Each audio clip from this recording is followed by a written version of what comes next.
So lesson 1 is all about the facts of climate change.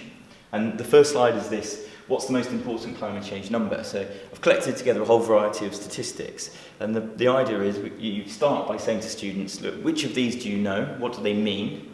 And actually the units of lots of them means that students can access them and they sort of understand, they can build up a picture of what that number is. But there's also a list here for staff, and it may be that you decide to give this to students. It may be that you could turn this into a gap fill activity. And they go through and fully understand what each of these key statistics and key numbers are. And then once they've done that, they can have a go deciding which they think is the most fundamental, the most important. And it may be that they go, well, actually some of these are linked. And something like the 1 degree Celsius rise is associated with temperature rise, and it's to do with other ones. So they can build and link these.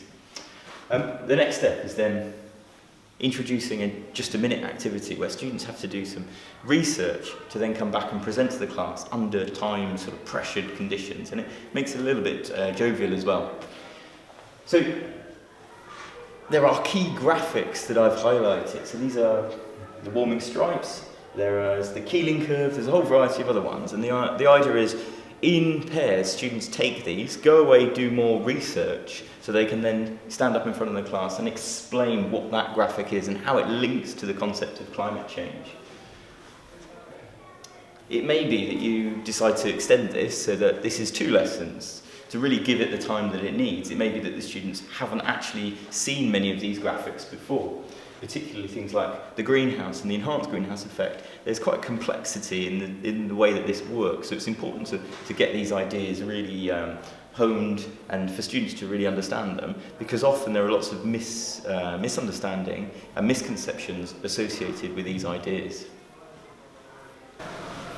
For the first lesson, the proposed homework is for the students to record a conversation about climate change between themselves and a relative or a friend. And then the idea is they can use their class notes in terms of the facts and the science to help prompt that conversation and to drive it in a certain direction. But I've found that students recording an audio of a conversation actually quite a powerful tool. And also what you're doing is you're encouraging them to engage in conversation about what they're doing in the classroom and the lesson with other people.